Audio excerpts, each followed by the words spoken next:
राधे श्याम। हरि सर्वत्र में आप सभी का एक बार फिर से स्वागत है। बंधुओं, आज का वीडियो बड़ा गंभीर है क्योंकि आज हम इसमें ये जानने वाले हैं कि घर से बाहर जब कोई वैष्णव, कोई साधक भक्त जाता है तो उसके लिए सबसे बड़ा परेशानी का कारण ये है कि वो क्या खाए। और बाहर का चीज़, प्याज लहसुन, ये सब चीज़ वो अगर नहीं खा रहा है तो फिर वो क्या खाए। तो इस पे आज हम चर्चा करने वाले हैं क्योंकि जितने भी भक्त हैं जो तुलसी माला पहनते हैं और कंठी धारण करते हैं, उनके लिए ये बहुत बड़ा समस्या है। तो इस पे आज हम चर्चा करेंगे। सबसे पहले ये देखिए कि अगर आप कोई मोटर लगा रहे हैं अपने गांव के लिए, तो उस मोटर में जो क्या बोलते हैं डीजल या जो भी होता है वो डालना आपका कर्तव्य है। तो ऐसे ये शरीर है, शरीर संसार की सेवा के लिए, अपने लिए नहीं है। वृक्ष पे फल अपने लिए नहीं आता है, गाय का दूध खुद के लिए नहीं है, बछड़ा के लिए है। तो वैसे ही शरीर संसार की सेवा के लिए है, गोविंद की सेवा के लिए है। तो अब प्याज लहसुन अगर नहीं खाए तो क्या करें। सबसे पहले ये देखिए कि प्याज लहसुन को आयुर्वेद में अमृत भी कहा गया है, पर ये तामसिक चीज़ है, ये काम क्रोध ये सब विवेक को बढ़ाता है, इसलिए मना किया गया है। और इसका मना करने का बहुत सारा कारण है बंधुओं, क्योंकि कलयुग में सबसे पहले तो अगर आप ये नहीं खाएंगे तो आपका बहुत मजाक उड़ेगा, आपको बहुत समस्या, प्रतिदिन आपको बहुत कष्ट होगा, जिससे आपका अभिमान भी ख़त्म होगा, देह अभिमान भी ख़त्म होगा। तो प्रभु ने बहुत सोच समझ के विधान करके ऐसा नियम निकालते हैं। तो देखिए, अगर आप प्याज लहसुन नहीं खा रहे हैं या आप हॉस्टल में रहते हैं, स्कूल कॉलेज है आपका, तो आप एक छोटा सा गंगा जल का रखें डब्बा, और उसमें मिला के अगर नहीं बच रहा है, मजबूरी है, तब खा सकते हैं। अगर बच रहा है तो बचा लीजिए। जैसे आप रेलवे स्टेशन के बाहर आसपास में मिल जाता है बिना लहसुन प्याज का, या पोहा ले सकते हैं, दही ले सकते हैं, फल ले सकते हैं, और भी बहुत सारा चीज़ ले सकते हैं। पर आज के समय में आप बिस्किट खा रहे हैं, नमकीन खा रहे हैं, यहाँ तक कि कोई फल भी खा रहे हैं ना, उसमें भी मिलावट है। पर जैसे नाली का पानी गंगा जल में जाके गंगा जी में मिल के गंगा जल ही हो जाता है, वैसे अगर हर चीज़ हम प्रसाद समझ के खाएं, अगर आप कुछ भी बाहर का खा रहे हैं उसमें प्रसाद का भावना कर रहे हैं, स्वामी जी का गीता प्रेस वाले का भी पंचामृत में आता है कि हम जो भी सात्विक पाते हैं वो प्रसाद है, तो उसके लिए कोई दिक्कत नहीं है। पर यहाँ तक कि किसी भक्त को उनके गुरुजी आज्ञा करते हैं, पर मैं यहाँ सबके लिए बात कर रहा हूँ कि अगर आप मजबूरी में, अगर आपको खाना पड़ रहा है तो कोई अपराध नहीं है, पर अगर आप जानबूझ के खा रहे हैं तो अपराध है। कई लोग बोलते हैं कि तुलसी पहन लो, ठाकुर जी खुद छुड़ा देंगे, तो ऐसा नहीं होता है। सूर्य के प्रकाश में सब काम होता है, पर सूर्य किसी से ज़बरदस्ती नहीं कराता। वैसे गोविंद किसी से ज़बरदस्ती नहीं कराते, अगर वो खुद कराते तो नरक क्यों बनाते। उन्होंने हमें आज़ादी दिया है ना कि हम जो करेंगे वही पाएंगे।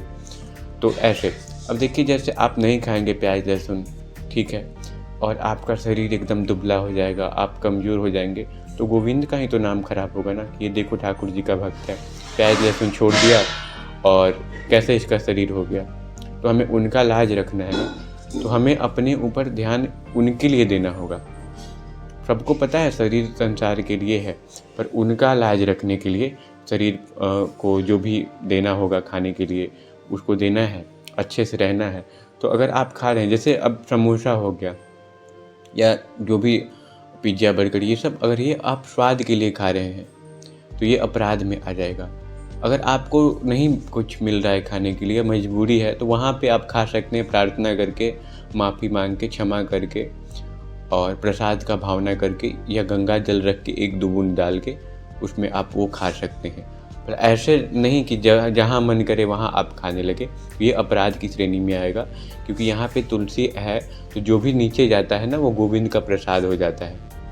क्योंकि तुलसी से स्पर्श होते ही ठाकुर जी ग्रहण करते हैं, तो उनको कष्ट होता है अगर हम तुलसी माला पहन के कुछ अभक्षित पदार्थ खाते हैं, तो इसलिए मना किया गया है। तो हमारा आप सभी से यही प्रार्थना है कि जितने भी बच्चे हैं, जो भी स्कूल वाले, देखिए चाकू खराब नहीं है, उसका सब्जी काटा जाता है, पर उससे आप हत्या करेंगे तो वो खराब है। आर्मी वाले हत्या ही करते हैं तो वो गरुड़ पुराण के अनुसार मोक्ष को प्राप्त होते हैं, निर्वाण पद को, पर कोई और कर दे तो अपराध लगेगा। तो भाव की प्रधानता है, क्रिया की नहीं। अर्जुन बोलते थे कि युद्ध करेंगे तो पाप लगेगा, भगवान कहते थे नहीं करोगे तो लगेगा। यानी क्रिया में कोई अपराध नहीं है, उसके भाव में है। तो ये बात आपको अच्छा से समझना है कि कई ऐसे भक्त हैं जिनसे मैं बात करता हूँ, तो वो प्याज लहसुन ये सब खाते हैं, उनका स्थिति इतना ऊंचा है कि आप सोच नहीं सकते। तो पर उनके अंदर वो टेस्ट नहीं है। वो समोसा भी खाएंगे तो उनको टेस्ट नहीं आएगा, या कुछ भी खाएंगे तो टेस्ट नहीं आएगा, पर हम स्वाद लेने लगते हैं। देखिए बंधुओं, यहाँ पे 2 आँख, 2 कान, नाक में भी यहाँ पे 2 सब कुछ है, पर जीव एक भगवान ने दिया है, और ये ज्ञान इंद्रिय है, कर्म इंद्रिय भी है। इसे खाया भी जाता है और बोला भी जाता है, मतलब इसको भगवान व्यस्त रखे हैं। और जवान बोला जाता है क्योंकि ये हमेशा जवान रहती है। ये जीव कभी खराब होता नहीं, आपको भी पता है। आँख से कम दिखाई देगा, कान से भी कम सुनाई देगा, पर जीव वैसा का वैसा मरते दम तक। तो इसको बोला जाता है। और speak so that I may know you, वाणी से ही व्यक्ति की पहचान होती है। तो भगवान ने इसको व्यस्त रखा है क्योंकि जीव से उनका प्रसाद खाना है और उनका नाम जप करना है। तो हमें जो प्याज लहसुन वाला समस्या है ना, तो आप देखिए, सबसे पहले तो अगर आपके शरीर को कोई नुकसान हो रहा है तो शरीर भी आपका नहीं है। हम लोग कहते हैं ना कि मेरा हाथ, मेरा आँख, मेरा पैर, कि मैं ही पैर हूँ, मेरा और मैं अलग है। जैसे मेरा हाथ है तो मैं हाथ नहीं हूँ, तो मेरा शरीर है यानी मैं शरीर नहीं हूँ। तो इसको स्वस्थ रखने के लिए आप अच्छे से जो भी ड्राई फ्रूट या कुछ भी है आप अच्छे से खाइए और खूब खुशी से रहिए, भजन कीजिए। जैसे एकादशी है तो उसमें भी कई लोग उपवास करते हैं, भजन वजन नहीं करते, तो क्या उससे लाभ हुआ? कुछ लाभ नहीं हुआ। उस दिन तो कितने लोग भूखे ऐसे सो जाते हैं। उस दिन भजन की प्रधानता है। तो प्याज लहसुन अन्न ये सब तो कलयुग में तो है ही। अन्न दोष है, वस्त्र दोष है, जो भी कुछ कपड़ा या जो भी लाया जाता है तो पहले ठाकुर जी में को अर्पण किया जाता है। तो वैसे जो भी आप खाते हैं वो शुद्ध तो है नहीं। और मैं आपको एक बात बताऊं, गीता प्रेस के संस्थापक सेठ जी कहीं का प्रसाद भी नहीं खाते थे, भगवान का प्रसाद भी नहीं पाते थे, और चरणामृत ये सबको ऐसे माथा लगा के रख देते थे। तो प्रसाद का वो अपमान नहीं करते थे, क्योंकि उन्होंने बहुत खतरनाक प्रतिज्ञा था उनका कि जब भी काम ये सब आए तो हमारा शरीर ये नष्ट हो जाए, ऐसा कुछ करके। तो उसमें भाव ये था उनका, वो बचा के वैसे चलते थे। पर आज के समय में जो अभी का स्थिति है, इसमें बच पाना बहुत मुश्किल है। और बहुत सारे भक्तों को मैं देखता हूँ कि उनके घर में झगड़ा हो रहा है, उनके जो दोस्त हैं उसमें झगड़ा हो रहा है, स्कूल कोचिंग हर जगह से निकाला जा रहा है। तो वो ऐसा नहीं करना चाहिए। देखिए, विभीषण ने रावण को अच्छा बात बताया, पर रावण ने लात मार दिया। आप गधे को कितना भी चना खिलाएंगे तो घोड़े जैसा दौड़ेगा नहीं, उसको पहले घोड़ा बनाना पड़ेगा। तो आपको ऐसे रहना है संसार में कि लोगों को लगे कि हाँ ये मेरे जैसा ही है, और अंदर से भगवान का नाम जप भजन ये सब करना है। तो प्याज लहसुन का जहाँ तक बात है, आप नहीं खाइए, ठीक है। आप सबको पता है कि नहीं खाते हैं, कोई बात नहीं, पर अगर जहाँ नहीं बच पा रहा है वहाँ पे जैसे मैंने बताया वैसे खा सकते हैं। पर ये नहीं कि आप स्वाद के तौर पे खाने लगे, तो वो अपराध की श्रेणी में आता है। मेरे साथ भी ऐसा प्रॉब्लम है, पर मुझे तो हर जगह ठाकुर जी कर ही देते हैं, उनका काम है, वो व्यवस्था कर ही देते हैं। पर अगर कहीं ना हो तो अभी तक तो ऐसा स्थिति नहीं आया है, पर आएगा तो मैं भी वही करूँगा, क्योंकि उसमें मुझे टेस्ट लेना नहीं है। प्रसाद है, भीतर का भाव गोविंद जानते हैं, वो बेवकूफ़ तो है नहीं, अंदर से जानते हैं कि खाना नहीं चाहता वो। देखिए, एक कहानी बहुत प्रसिद्ध है, मैं आपको थोड़ा सा सुनाऊं। एक पापी आदमी था, सबका हत्या करता था, उसको बहुत आनंद आता था। तो एक वैष्णव को पकड़ा, भक्त को, और आपको तो पता ही है कि जो भगवान का नाम जप करता है उसके मुख पे दिव्य तेज रहता है। तो उसे प्रभावित हो गया, बोला कि मैंने बहुत पाप किया है, क्या मेरा कोई कल्याण हो सकता है? और वो साधु जी ने पूछा कि तुम ये सब क्यों करते हो? वो बोला कि मुझे अच्छा लगता था इसलिए मैं करता हूँ। तो बोले कल्याण तो बिल्कुल हो सकता है, पर तुमने बहुत हत्या किया है, तो तुम तीर्थ घूम के आओ, उसके बाद हम बताएंगे। बोला कि कैसे पता चलेगा कि मेरा पाप खत्म हो गया? तो एक वो बांस का छड़ी दिए, सूखा, बोले कि जब हरा हो जाए तो समझना है कि तुमने पाप से तुम मुक्त हो गए हो। बहुत प्रसिद्ध कहानी है, बहुत ध्यान देकर सुनिएगा। तो वो गया अंदर, मतलब गांव के अंदर ही था। तो जो रात के समय वो एक पेड़ के नीचे था, फिर उसने सोचा कि पेड़ के ऊपर ही आराम करते हैं, कल जाएंगे। पेड़ के ऊपर बैठ गया और सो गया ऊपर। तो उसने सुना कि नीचे दो तीन डाकू हैं, वो बात कर रहे हैं कि गांव में गधा पे बिठा के मुझे पूरा मुंह में काला कलर करके पूरा मुझे घुमाया गया है चोरी के इल्ज़ाम में, तो पूरे गांव वाले को हम जला देते हैं, पूरा गांव में ही आग लगाएंगे कि सबने मेरा अपमान किया है।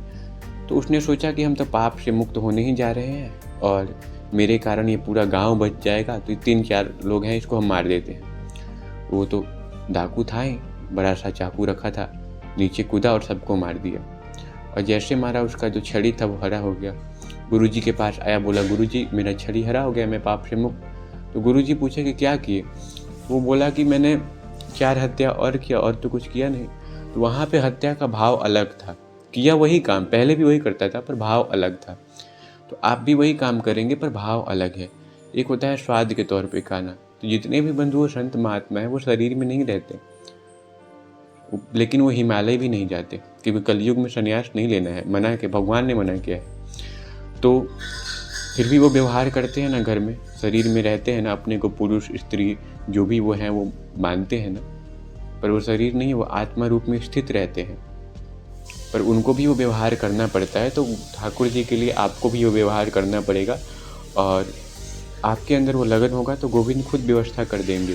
पर अगर नहीं बच पा रहा है कहीं पे, तो आप जैसे मैंने बताया वैसे खाइए, आपको उसमें टेस्ट नहीं लेना है, और टेस्ट तो मिलेगा ही नहीं क्योंकि ख़राब लगता है। मुझे पता है कि जो लोग छोड़ देता है उसको तो उससे दुर्गंध भी आने लगता है। तो फिर भी आप शरीर को चलाने के लिए खाइए, क्योंकि शरीर गोविंद का है, आपका नहीं है, और ये अच्छा से रहेगा तभी उनका नाम होगा कि ठाकुर जी का भक्त है, कितना अच्छा शरीर है और सुंदर है, ऐसे करके। तो मुझे विश्वास है कि आप ये भाव को समझ गए होंगे। तो इतना संकोच, ये चिंता छोड़ दीजिए। और देखिए बंधुओं, भाव की प्रधानता है, क्रिया की नहीं। भगवान क्रिया के अधीन ही नहीं है। अगर क्रिया के अधीन रहे तो फिर वो छोटे हो गए। एक बहुत सुंदर घटना मुझे याद आ रहा है, मैं बता देता हूँ, छोटा सा है, बहुत ध्यान दीजिएगा इस पर, इससे आप समझ जाएंगे। एक बार नारद जी, जैसे भागवत में गोपी को सबसे बड़ा भक्त बताया गया है, तो नारद जी ने डाउट हो गया उनको, तो भगवान ने कहा ठीक है मैं बताऊंगा। भगवान ने एक दिन लीला किया, वो ऐसे बीमार जैसा पड़ गए, क्योंकि वो लीला पुरुषोत्तम है, लीला तो करते ही हैं। तो नारद जी से कहा कि जो भक्त अपना चरण धो के मुझे पिलाएगा मैं ठीक होऊंगा। कोई दे ही नहीं रहा था चरण कि मुझे नरक जाना पड़ेगा, वो साक्षात परब्रह्म परमात्मा जगदीश है, उनको अपने चरण धो के कैसे पिलाएं? कोई नहीं दिया। जब वो वृंदावन में गए तो गोपी लोगों ने अपना चरण धोया और दे दिया। नारद जी बोले कि अरे, नारद जी ने भी नहीं दिया था। नारद जी बोले कि तुम्हें नरक जाना पड़ेगा। तो उन्होंने कहा कि जाना पड़ेगा तो कोई दिक्कत नहीं, पर मेरा गोविंद पहले ठीक हो जाए, मैं नरक चली जाऊंगी उनके लिए, पर उनका जो बीमार है वो बस ठीक हो जाए पहले, नरक स्वर्ग तो बाद का चीज़ है। तो इसे प्रेम कहते हैं बंधु। प्रेम परिणाम नहीं देखता। और भगवान तो तुलसीदास जी ने क्या कहा है कि हरि व्यापक सर्वत्र समाना, प्रेम ते प्रकट हो ही मैं जाना। प्रेम से, प्याज लहसुन छोड़ने से, तुलसी पहनने से, ऐसा वैसा कुछ नहीं, प्रेम से। और प्रेम कब होता है? तो प्रेम होता है उनका नाम जपने से। कलयुग में दूसरा कुछ है नहीं, केवल और केवल भगवान का नाम है। इतना समझ गए तो आपका कल्याण है, नहीं तो आप पड़े रहेंगे यही सब चक्कर में। वीडियो देखने के लिए बहुत बहुत धन्यवाद। चैनल पे पहली बार आए थे तो आपका मन करे तो सब्सक्राइब कर सकते हैं, और इंस्टाग्राम पे भी @ईशान अनंत को और हरीश सर्वत्र को फॉलो ज़रूर कीजिएगा। राधे श्याम, मिलते हैं नए वीडियो।